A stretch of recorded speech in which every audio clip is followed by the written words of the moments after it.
विभीषण जी महाराज ने कह दिया विनय करो सागर समझाई। लक्ष्मण भैया खड़े थे और लक्ष्मण जी की ओर जब राम जी ने देखा तो लक्ष्मण जी को यह बात अच्छी नहीं लगी। मंत्र न यह लक्ष्मण मन भावा, मंत्र न यह लक्ष्मण मन भावा। लक्ष्मण जी की ओर राम जी ने जैसे देखा तो लक्ष्मण जी बड़ा बुरा समूह किए खड़े थे।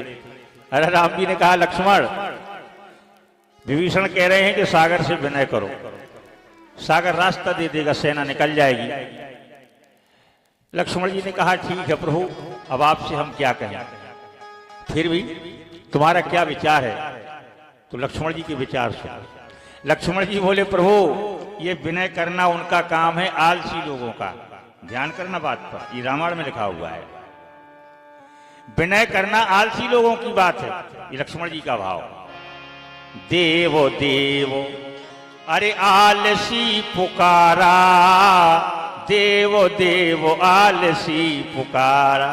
अरे महाराज काहे को विनय कर रहे हो। तो राम जी ने कहा तो क्या करें। बोले हमारी विचार तो यह है कि एक काम कर लो।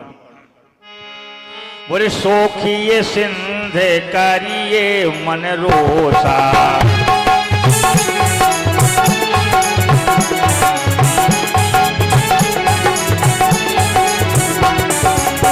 सोखिए सिंधु करिए मन रोसा,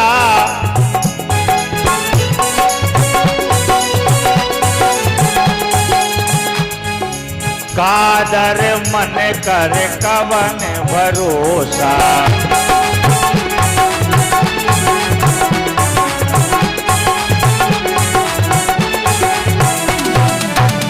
ये है लक्ष्मण जी के विचार। लक्ष्मण जी ने कहा बोले प्रभु देव देव आलसी पुकारा, कादर मन कर कवन भरोसा, और सोखिए सिंध करिए मन रोसा, धनुष पर चढ़ाओ अग्नि बाढ़, सुखा दो समुद्र को। ये है लक्ष्मण जी की बात। अब विचार करना एक बात का। राम जी सरकार बीच में खड़े हैं, एक तरफ विभीषण जी हैं, एक तरफ लक्ष्मण भैया हैं, और दोनों की बातें अलग अलग हैं।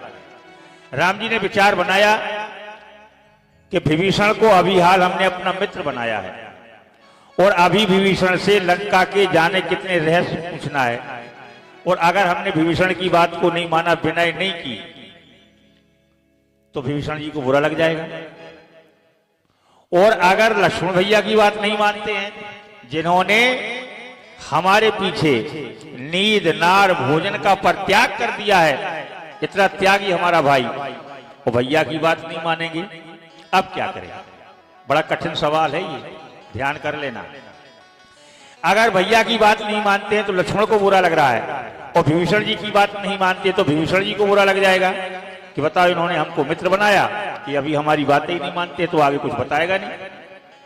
लेकिन एक बात जीवन में नोट कर लेना, राम के पास चार चीजें हैं, चार, और वो चार चीजें अगर किसी भी भाई बंधु के अंदर अगर आ जाएं तो पूरे संसार में उसके नाम का झंडा ऊंचा हो जाएगा, यह गारंटी है। लेकिन चार चीजें हैं राम के बराबर किसी में हो जाए, और वह कौन कौन है। श्री गोस्वामी जी ने लिखा है, नीत प्रीत परमारथ स्वारथ, को न राम समझान यथारथ।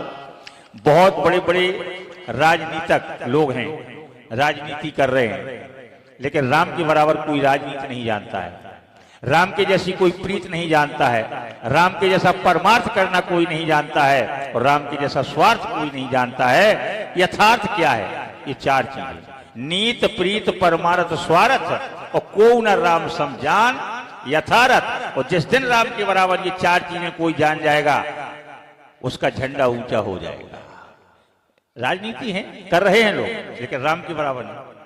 तो लोगों ने कहा महाराज ये राम जी के सामने एक धर्म संकट आ गया है, एक तरफ भैया हैं, एक तरफ विभीषण जी हैं, और अगर एक की बात मानेंगे तो निश्चित ही एक को बुरा लगेगा। लेकिन वारे राम की राजनीति और राम जी के बोलने का ढंग इतना विचित्र है कि राम से दोस्त और दुश्मन दोनों प्रसन्न रहते थे। ये है राम की बोलने का ढंग, और ऐसा कोई संसार में नहीं होगा। भाई हम आप अपने दोस्तों को प्रसन्न तो कर सकते हैं, लेकिन दुश्मन को प्रसन्न नहीं कर सकते। लेकिन राम जी के लिए लिखा है गोस्वामी जी ने, बोले बैरियू राम अरे बड़ाई करही बैरियू राम बड़ाई करही। राम जी की बड़ाई दुश्मन भी करते थे। तो ये राम जी के बोलने का ढंग देखें आप। राम जी ने क्या किया? राम जी ने दोनों हाथ उठाए। अब ध्यान करना हमारी बात पर, कथा सुन भी रहे हो, देखें भी राम की राजनीति। राम ने दोनों हाथ उठाए, एक तरफ विभीषण जी, एक तरफ लक्ष्मण भैया, और दोनों हाथ उठा करके एक बात कह दी, बोले ऐसा ही करो। अरे धरो मन धीरा, ऐसा ही करो धरो मन धीरा। दोनों तरफ हाथ हैं।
प्रेम बोलो शंकर भगवान की जय।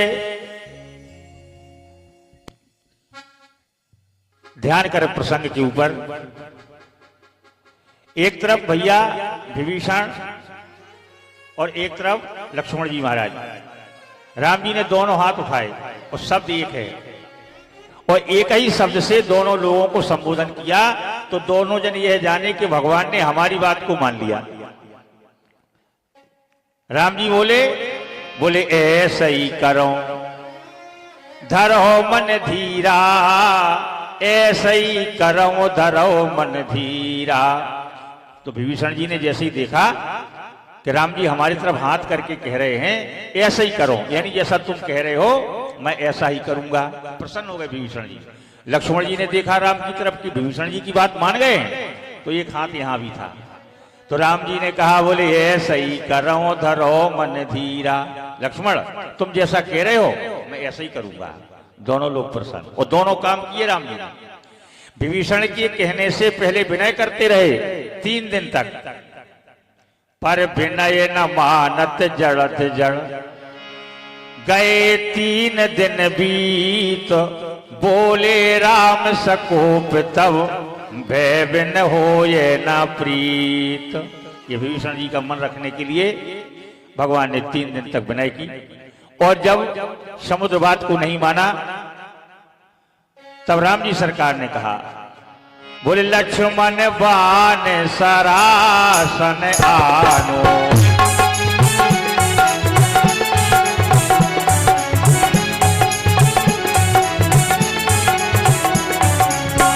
लक्ष्मण बाण सरासन आनो,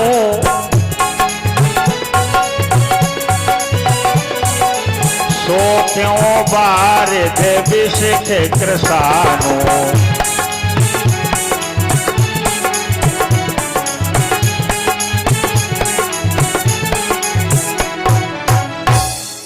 यहां पर विभीषण जी महाराज प्रसन्न, और लक्ष्मण जी से भी कह दिया, बोले लक्ष्मण बाण सरासन आनो, उठाओ तो जरा हमारा धनुष, इस समुद्र को सुखा दे। ये है राम की राजनीति। दोनों जन प्रसन्न कि हमारी बात मान ली। तो यह राम की राजनीति जिस दिन हमारे आपके पास आ जाएगी, हमारा झंडा ऊंचा हो जाएगा संसार में। आगे श्री राम जी सरकार ने देखा, समुद्र आया, प्रार्थना किया। समुद्र ने कहा, महाराज एक काम करें, आपकी सेना में 2 ऐसे बंदर हैं, नल और नील, जिनको एक श्राप है ऋषियों का कि अगर वो किसी पत्थर को छू दें, वो जल में डाल दे तो पत्थर तैरने लगता है। अच्छा, ये श्राप कैसे मिला आपको बता दें। ये नल और नील जंगल में रहते थे, बड़े चंचल थे। और ये ऋषि मुनि जब भजन करने के लिए बैठे हों, आंखों को बंद किए हैं, सालग्राम भगवान आदि अपने रखे हुए हैं पूजा के लिए, और ये जाते थे तो उनके सालग्राम उठाकर नदी में फेंक देते थे। बहुत परेशान थे बेचारे ऋषि मुनि। एक बार ऋषियों ने मिलकर के श्राप दे दिया, कहा हम तुम्हें श्राप दे देते हैं कि तुम जिस पत्थर को छुओगे, पानी में डालोगे, वो डूबेगा नहीं, क्योंकि सालग्राम रोज डूब जाते थे, बेचारे परेशान थे। तो ये नल नील को श्राप था। आज वह श्राप काम आ रहा है, यानी वरदान बन करके। राम जी सरकार ने सुना, बंदर भालुओं को आज्ञा दे दी। बंदर भालू दौड़े, पहाड़ पत्थर ले लेकर के आते हैं, नल नील उनको स्पर्श करते हैं, राम लिख देते हैं, छोड़ देते हैं, पत्थर तैरने लगता है, पुल बन के तैयार। और जैसे ही पुल बन के तैयार हुआ, और राम जी सरकार अपने भक्तों को बढ़ाई देने के लिए क्या नहीं करते हैं, सब कुछ करते हैं। राम जी सरकार उस पुल के ऊपर गए जो बन के तैयार हो गया था, पत्थर वाला।